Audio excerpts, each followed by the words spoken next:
नमस्कार, मी डॉक्टर असीम चौधरी. मी एक homeopathic doctor आहे आणि लास्ट 14 वर्षापासून ॲज अ होमिओपॅथिक प्रॅक्टिस करतो. 25,000 पेक्षा जास्त पेशंट क्युअर झालेले आहेत.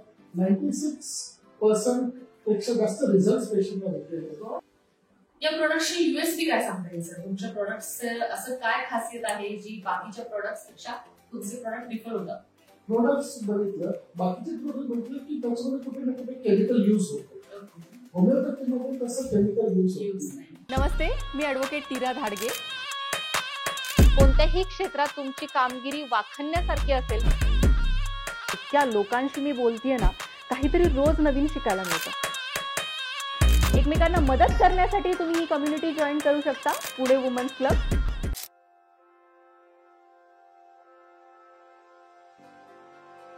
नमस्कार, मी ॲडव्होकेट टीरा धाडगे तुमचं सहर्ष स्वागत करत आहे पॉडकास्ट टीरामध्ये.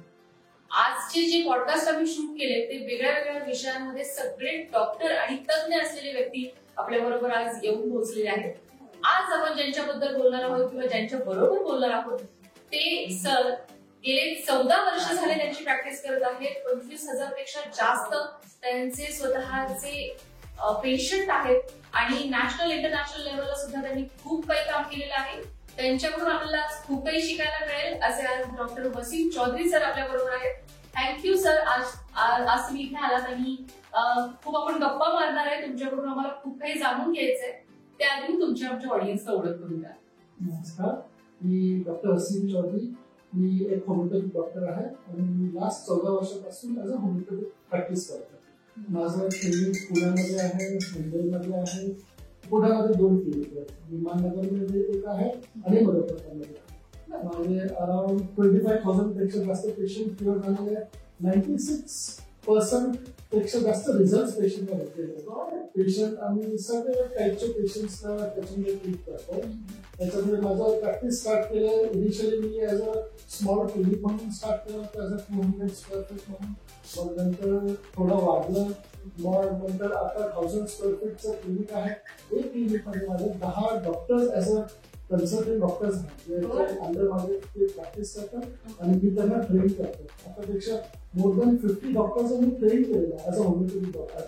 ते वेगळ्या वेगळ्या जागेत जाऊन प्रॅक्टिस करतात. काही डॉक्टर्स मुंबईमध्ये प्रॅक्टिस करतात, काही पुण्यामध्ये करतात, काही महाराष्ट्राच्या लोकल एरियामध्ये जाऊन पण होमिओपॅथिक प्रॅक्टिस करतात. जे लोकांना होमिओपॅथी कमी माहीत होतात पण आता त्या डॉक्टरांथ्रू होमिओपॅथीची प्रॅक्टिस जास्त वाढलेली आहे. मी जसं माझ्या फॅमिलीमध्ये मी आहे, वाईफ आहे आणि मुलं आहेत, 3 मुलं आहेत, आई वडील वगैरे आहेत, भाऊ वगैरे सगळे जण आहेत. आणि इनिशियली जसं ग्रॅज्युअली प्रॅक्टिस वाढत गेली तसं मग आम्ही विमाननगरमध्ये रिसेंटली आता क्लिनिक स्टार्ट केलेलं आहे. मुंबईमध्ये पण क्लिनिक स्टार्ट केलेलं आहे. मुंबईमध्ये पण एक क्लिनिक आता आहे आणि आता प्रोग्रेस वाढत आहे. चेन्स ऑफ डॉक्टर्स आपले वाढत आहेत. सर नाव नाही सांगितलं तुम्ही क्लिनिकचं? क्लिनिकचं नाव होमिओकेअर क्लिनिक आहे. होमिओकेअर. ओके, आम्हाला थोडंसं ॲलोपॅथी आणि होमिओपॅथी याच्यातला डिफरन्स तुम्ही सांगू शकाल? होमिओपॅथी जर बघितलं आणि ॲलोपॅथी बघितलं, होमिओपॅथी काय आहे रूट कॉज पासून ट्रीट करण्याचा प्रयत्न करतो. ॲलोपॅथीमध्ये जर तुम्ही गेले तर डॉक्टर तुम्हाला सिम्पटम्स विचारतात की तुम्हाला काय आजार आहे, कधीपासून आजार आहे. ते 10 मिनिटं 5 मिनिटं मॅक्सिमम 15 मिनिटं तुमची हिस्ट्री घेतात आणि त्याच्यातून तुम्हाला मेडिसिन देतात. होमिओपॅथी तसं नाही. होमिओपॅथीमध्ये जेव्हा पण पेशंट येतो त्याला डिटेल हिस्ट्री विचारतो की तुम्ही कधीपासून तुम्हाला त्रास सुरू झाले, कसं स्टार्ट झालेलं, तुमच्या फॅमिलीमध्ये जेनेटिक काय आजार आहेत का, मग तुमचं खाणं पिणं कसं आहे, तुमचं रुटीन कसं आहे, त्या बेसिसवरती पेशंट ॲज अ होल कसं आहे आणि त्याला हे आजार का झालेला आहे ते आम्ही आयडेंटिफाय करतो. आणि जर ते आयडेंटिफाय झालं तर डिझीज ट्रीट करण्यामध्ये खूप इझिली इफेक्ट राहतो.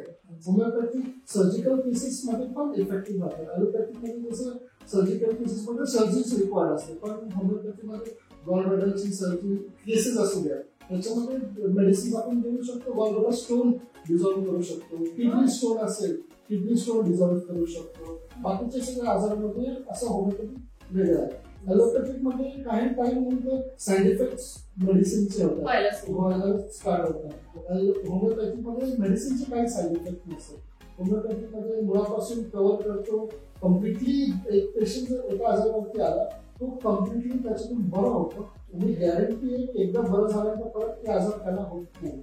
तसं होमिओपॅथी आणि ॲलोपॅथी डिफरन्स आहे. ओके.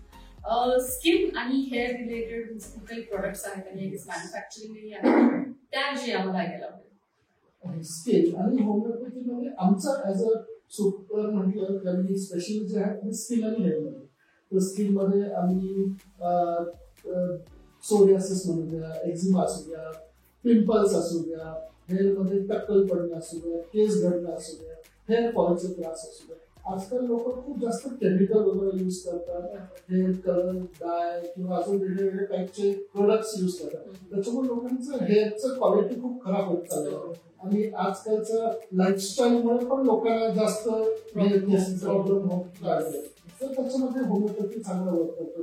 प्रोडक्ट्स मध्ये म्हणजे आमचे स्वतःचे मॅन्युफॅक्चरिंग मध्ये हेअर ऑइलचं मॅन्युफॅक्चरिंग आहे, शॅम्पू मॅन्युफॅक्चरिंग आहे, कंडिशनर मॅन्युफॅक्चरिंग आहे.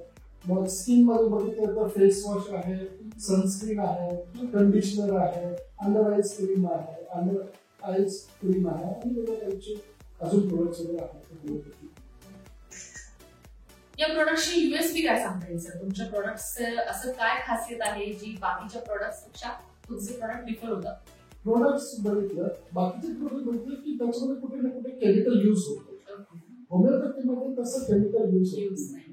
होमिओपॅथीमध्ये नॅचरल प्रोडक्ट्स आहेत, हर्बल क्वालिटीचे जे असतात ते प्रोडक्ट्स आम्ही यूज करतो. त्याच्यामध्ये कसं पेशंटला त्याचे कधी साईड इफेक्ट होत नाही, ते हार्म होत नाही आणि लॉंग टर्म पण यूज केलं तरी त्यांना असं काही हे प्रॉब्लेम होत नाही. बरोबर आहे.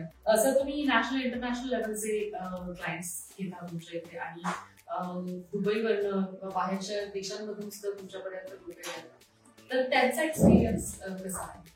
होमिओपॅथीमध्ये कसं की आता जसं ऑनलाईन कन्सल्टेशन एक नवीन स्टार्ट झालं पोस्ट कोविड आणि पोस्ट हे व्हायरसमुळे कसं स्टार्ट झालेलं आहे, तसं लोकांना होमिओपॅथीबद्दल माहिती जास्त पडली आहे, अवेअरनेस लोकांना आलेला आहे आणि बाहेर जाऊन पण लोकांना होमिओपॅथीचं इम्पॉर्टन्स माहीत पडलेलं आहे.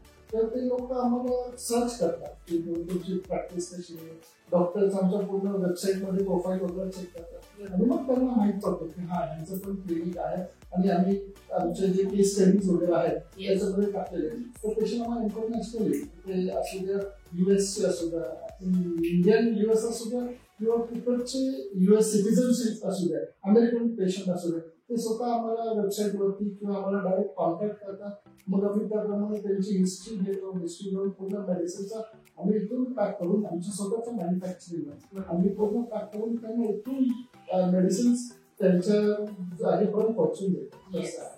युएस दुबईचा असू द्या, दुबईमध्ये पण जातो, UK मध्ये असू द्या, UK मध्ये पण जातो. आता तर असं आहे की ऑल ओव्हर वर्ल्ड मध्ये we have been treating more than 50 countries पेशंटमध्ये. तिथं आम्ही तिथं मेडिसिन जात असतो आणि नॅशनली आणि इंटरनॅशनली आम्ही पेशंटला ट्रीट करतो. केस स्टडी सांगायला आवडतील? जसं आता रिसेंट केस स्टडी आहे, एक ब्लड कॅन्सरचा एक पेशंट आहे. ते आजी आहेत, महाराष्ट्रामध्येच आहेत, फुलवडीच्या साईडचे आहेत ते. तर त्यांना लास्ट 4-5 वर्षापासून ब्लड कॅन्सर होता आणि दर 21 दिवसांमध्ये त्यांना ब्लड ट्रान्सफ्युजन लागत होता. मग आम्ही हिस्ट्री घेतली, आम्ही हिस्ट्री घेऊन मग त्यांना मेडिसिन स्टार्ट केलं. तर 21 दिवसापासून नंतर त्यांना 1 महिन्यामध्ये ब्लड ट्रान्सफ्युजन लागला, मग 2 महिन्यामध्ये, मग 3 महिन्यामध्ये, आता 4 ते 5 महिने झालेले त्यांना एकदा पण ब्लड ट्रान्सफ्युजन लागलेलं नाही. आणि जे त्यांचं हिमोग्लोबिन 4-5 राहत होता त्याचा हिमोग्लोबिन त्याचा 10 वरती पोहोचला. म्हणजे आमचे डॉक्टर्स तिकडचे बाकीचे डॉक्टर्स पण जे आहेत ते आम्हाला तिथून पेशंट रिफर करायला सांगितले. एवढे चांगले रिझल्ट असल्यानंतर ते आपोआप पब्लिसिटी होत राहते. आपकी क्लिनिक पे सर लेजर ट्रीटमेंट्स भी होते हैं, इज इट सेफ एंड उसके बारे में हमें जानने में बहुत अच्छा लगता है. यस, हमारे यहाँ लेजर ट्रीटमेंट्स भी होते हैं. जैसे मैंने आपको पहले बताया कि हम होम्योपैथिक मेडिसिन देते हैं, तो वी ट्राई टू आइडेंटिफाई कि ये डिजीज क्यों है, ये प्रॉब्लम क्यों है, और फिर उसमें हम होम्योपैथिक मेडिसिन देते हैं और लेजर ट्रीटमेंट देते हैं. जैसे हमारे पास लेजर मशीन जो है वो USD अप्रूव है. तो USD अप्रूव होने की वजह से उसका स्टैंडर्डाइजेशन काफी अच्छा है, उसके साइड इफेक्ट्स नहीं होते हैं. और एक बार अगर कोई पेशेंट किसी चीज की है, समझो अगर कोई पेशेंट है जिसको फेशियल हेयर्स है, जिसको PCOD की वजह से फेशियल है, तो वहाँ पर लेजर के सेशंस अगर आप कंप्लीट लेते हो तो ये कंप्लीटली क्योर हो जाता है, वो फिर से नहीं आता. सिमिलरली किसी को मेल में भी एक्सेस बॉडी हेयर्स होते हैं, किसी को बियर्ड शेप करना आता है, तो उसके लिए भी लेजर ट्रीटमेंट से हम वर्क करते हैं। इसके साथ साथ फेशियल्स होते हैं, बॉडी फेशियल होता है, कार्बन फेशियल्स होते हैं, तो उसके लिए भी होम्योपैथी के मेडिसिन भी यूज होते हैं। तो उसकी ऐसे कोई लोगों को उसके कोई साइड इफेक्ट्स नहीं होते हैं और रिजल्ट्स काफी लॉन्ग टर्म तक इफेक्टिव होते हैं। तो लेजर ऐसे बेनिफिशियल है। बहुत बातें करनी है सर हम आपसे हमें, बट अभी एक रिसेंट वायरस आया हुआ है एंड बहुत लोग डरे हुए हैं, उसके बारे में बताइए। अभी जो रिसेंट चाइना में लास्ट अभी 1 वीक पहले या 10 डेज पहले हमने जनरली देखा है कि ह्यूमन ह्यूमो वायरस आए हैं, बेटा ह्यूमो वायरस H5N1 नाम से आए हैं, जो कि चाइना में बहुत ज्यादा बढ़ रहा है। सिम्टम्स तो बेसिक कोल्ड का, कोविड के जो सिम्टम्स है, थ्रोट पेन, फीवर, बॉडी एक वैसे सिम्टम्स हैं, पर उसकी इंटेंसिटी अभी लोगों को इंडिया में तो अब तक समझ में नहीं आया। तो वहाँ की चाइना में कुछ जो वीडियोस आ रहे हैं जो दिख रहे हैं, उसमें पता चल रहा है कि काफी ज्यादा कैजुअलिटीज हो रही है और काफी ज्यादा लोगों को अफेक्ट कर रहा है। पर लकीली इंडिया में अभी एटलीस्ट 10-15 ही केसेस मिले हैं और जो कि माइल्ड ही केसेस रहे हैं। वी आर होपफुल कि वो इंडिया में और ज्यादा बढ़ेगा नहीं, और इसमें लोगों की इम्यूनिटी बहुत ज्यादा मैटर करती है। अभी इंडिया में लोगों की इम्यूनिटी, ये वायरस जैसे पिछले 20 साल से ये वायरस है, और उसके स्ट्रेन जो थे अभी वो एक्टिव हो गए, वो एग्रेसिव हो गए, जिसकी वजह से ये डिजीज और ज्यादा बढ़ रहा है। पर होम्योपैथी इस कंडीशन में आप होम्योपैथी लेते हैं तो होम्योपैथी आपकी इम्यूनिटी को और बूस्ट अप करता है, ताकि ये वायरस अगर आपको हो भी जाए तो आपकी इम्यूनिटी से इन्फेक्शन इतना ज्यादा बढ़ता नहीं है, और विद बेसिक मेडिसिन से ही ये कम्प्लीटली क्योर हो जाता है। तो जनरली मैं लोगों को एडवाइस नहीं करता हूँ, जिनको भी इम्यूनिटी लो है, जिनको भी रिकरेंट कोल्ड का या फिर ऐसी चीजें होती रहती है, वो होम्योपैथी का कोर्स कंप्लीट करें, जिससे आपका ये बार बार बीमार पड़ना होगा नहीं होगा और कोई भी इन्फेक्शन आपको इफेक्ट नहीं होगा। Thank you so much sir, आज आप यहाँ पे आए और हम लोगों को बहुत कुछ बताया. सरांसारखे लोक आपण यासाठी घेऊन येतोय की त्यांच्या ज्ञानाचा, त्यांच्या 14 वर्षांच्या एक्सपिरियन्सचा आपल्याला काहीतरी उपयोग व्हावा, आणि जे लोक या गोष्टीमध्ये कुणीतरी काही सर्च करतात किंवा कोणत्यातरी आजारासाठी कुणाला तरी सर्च करतायत, तर डॉक्टरांपर्यंत तुम्ही नक्की पोहोचा. आणि thank you so much sir. Thank you.